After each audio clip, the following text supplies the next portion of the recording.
బంగ్ల మీద బంగ్ల కట్టే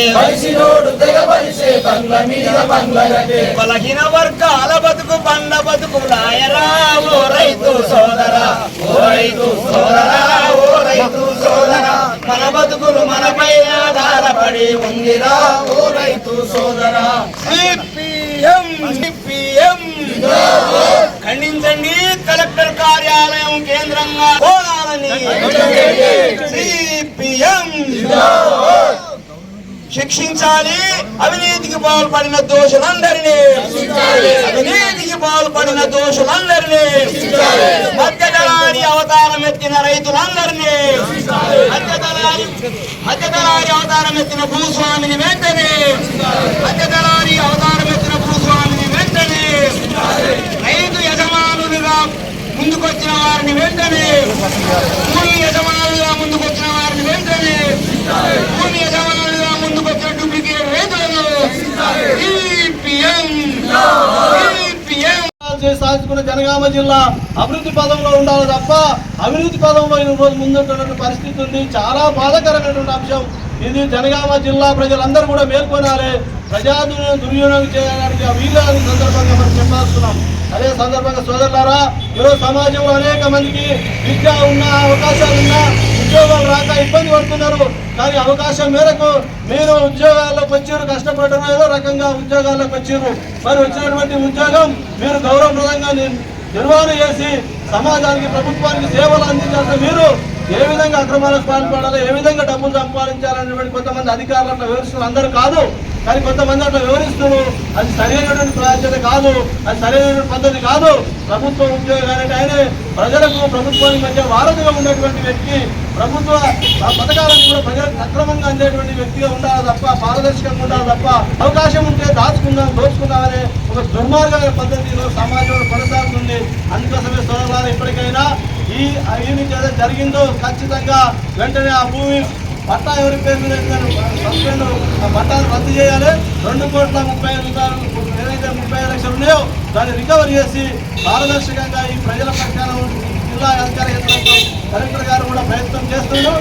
అదే ప్రయత్నాన్ని కొనసాగించాలి. వాళ్ళని ఉద్యోగాలను శాశ్వతంగా తొలగించి ఈ జనగామ జిల్లాలో ఉండాలని దానికి సంబంధించి ఈ రోజు ఈ ధర్నా కార్యక్రమంలో పాల్గొన్నటువంటి అన్నదమ్ములు ప్రజలందరికీ పార్టీ జిల్లా నాయకత్వానికి మరొకసారి ధన్యవాదాలు తెలియజేస్తూ మీ అందరికీ నమస్కారాలు తెలియజేస్తూ ముగిస్తున్నాను. సమైక్య చాకలి ఐలమ్మ డ్వాక్రా గ్రూపుల సమైక్య కోసం జిల్లా కార్యాలయం కోసం అని చెప్పేసి 4 ఎకరాల భూమిని కొనుగోలు చేశారు. ఈ కొనుగోలులో తీవ్రమైన గోల్మాల్ జరిగిందని చెప్పేసి సందర్భంగా మీ అందరి దృష్టికి తీసుకువస్తా ఉన్నా. ఇలా వెంకివేలలో ఉన్న భూమి ఏదైతే ఉన్నదో కనీసం 15 లక్షల రూపాయల విలువ కూడా చేయదు. ఒక రకంగా చెప్పాలంటే మా గ్రామాల్లో చెప్తాం, తొండలు గుడ్లు పెట్టే భూమి. ఆ తొండలు కూడా గుడ్లు పెట్టని భూమిని ప్రభుత్వ అధికారులు ఎవరయ్యా అని చెప్పేసి అంటే గ్రామీణ అభివృద్ధి, పట్టణ అభివృద్ధి జిల్లా అధికారి అదనపు డిఆర్ఓ, అదే రకంగా ప్రాజెక్టు ఆఫీసర్ గా ఉన్నటువంటి డిపిఎం అంటారా సమ్మక్క, వీళ్ళిద్దరూ మరి ఒక మధ్య దళారి భూముల బ్రోకరు, రియల్ ఎస్టేట్ వ్యాపారి కందగట్ల అశోక్ తోటి సోపతి గూడే మరొక భూస్వామి కుంభకోణాలకు కేర్ ఆఫ్ అడ్రస్ గా ఈ జనగామ మండలంలో నిలబడ్డటువంటి వెంకిరేల గ్రామ మాజీ విఆర్ఓ, అదే రకంగా మాజీ వెంకిరేల సర్పంచ్ లక్ష్మీ నరసయ్యను కలుపుకొని ఇవాళ పెద్ద ఎత్తున కుంభకోణానికి పాల్పడ్డారు. 1 ఎకరాన్ని 68 లక్షల రూపాయల చొప్పున కొనుగోలు చేసిండ్రు. ఈ పైసలన్నీ ఎవరి 4 ఎకరాలకు 2,35,00,000 రూపాయలు పెట్టి కొన్నారు. కొనాలి అని చెప్పేసి అంటే గ్రామ సమైక్యలో తీర్మానం చేయాలి, జిల్లా సమైక్యలో తీర్మానం. అధికారులు లంచం తీసుకొని ప్రజా సొమ్ము గుంజుకొని ఇలా అక్రమంగా జరుగుతూ ఉంటే ఈ జిల్లా కలెక్టరు, ఈ జిల్లాలో ఉన్నటువంటి 2 అదనపు కలెక్టర్లు చూస్తూ ఉన్నారు తప్ప చర్యలు పెద్దగా తీసుకున్న పరిస్థితి లేదు. అంటే ఈ రకంగా జనగామ జిల్లా కొట్లాడి సాధించుకున్నటువంటి జిల్లా, అత్యంత చైతన్యం కలిగినటువంటి జిల్లా ఇవాళ అవినీతి మరకలతోటి చీడ పెట్టిపోతా ఉన్నది. అందుకోసం భారత కమ్యూనిస్ట్ పార్టీ మార్క్సిస్టు ఈ అవినీతి అధికారుల భరతం పట్టాలని చెప్పేసి ఈ అవినీతిలో భాగస్వాములైన, సూత్రధారులైన, పాత్రధారులైన అందరిపైన చర్యలు తీసుకోవాలని చెప్పేసి అంటే తక్షణం నాన్ అవైలబుల్ క్రిమినల్ కేసులు నమోదు చేయాలి, వాళ్ళందరినీ జైలుకు పంపాలి, వాళ్ళు మింగినటువంటి సొమ్మును మొత్తం కక్కించాలని చెప్పేసి ఈ సందర్భంగా డిమాండ్ చేస్తా ఉన్నాం. అట్లయితే కలెక్టర్ గారి నిజాయితీ నిరూపించుకున్నట్టు. ఏదో కంటి తుడుపు చర్యగా ఇద్దరు సస్పెండ్ చేసి 30 లక్షల రూపాయలు రికవరీ చేసామని చెప్పేసి అంటా ఉన్నారు. మరి ఇంకా 2,05 లక్షల రూపాయలు ఎవరు రికవరీ చేయాలని చెప్పేసి ఈ సందర్భంగా అడుగుతా ఉన్నాం.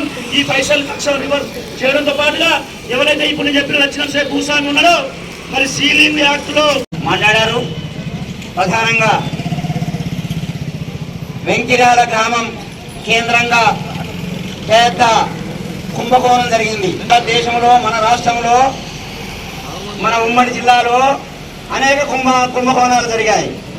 ఆనాటి కాంగ్రెస్ మంత్రిగా ఉన్నటువంటి హాయగ్రీవాచారి హన్మకొండ బస్ డిపో పక్కన ఉన్నటువంటి 30 ఎకరాల భూమిని తన సొంత భూమిగా రికార్డులో మార్పించుకుంటే ఆ భూమి పైన 30 సంవత్సరాల సుదీర్ఘ పోరాటం చేసింది సిపిఎం పార్టీ. ఆ భూమి కేసు సుప్రీంకోర్టు దాకా వెళితే సుప్రీంకోర్టులో కూడా పోరాడింది సిపిఎం పార్టీ. ఆనాటి మంత్రి హాయగ్రీవాచారి భూమి ఆక్రమించుకున్నాడు అని సుప్రీంకోర్టు తేల్చి తీర్పు చెప్పింది. ఈ కేసు కొట్లాడిన సిపిఎం పార్టీకి 1000 గజాల భూమి ఉచితంగా ఇవ్వాలని సుప్రీంకోర్టు చెప్తే ఆ 1000 గజాల భూమి ఇల్లేని పేదవాళ్ళకి ఇవ్వాలని చెప్పింది సిపిఎం పార్టీ. తీసుకోలేదు.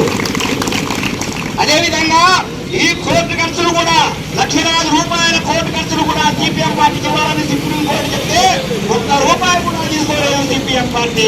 ఇది సిపిఎం పార్టీకి ఉన్న చరిత్ర. అయ్యా, మరి ఏ పార్టీలు ఇంత కుంభకోణం జరిగితే ఎందుకు ముందు రావట్లేదంటే ఎవరికి దక్కాల్సిన ముక్క వాళ్ళకు దక్కింది. ఇతర రాజకీయ పార్టీలు ఎవరు నోరు తెరవడం లేదు. ప్రధానంగా వెంకిరాల గ్రామంలో ఇదే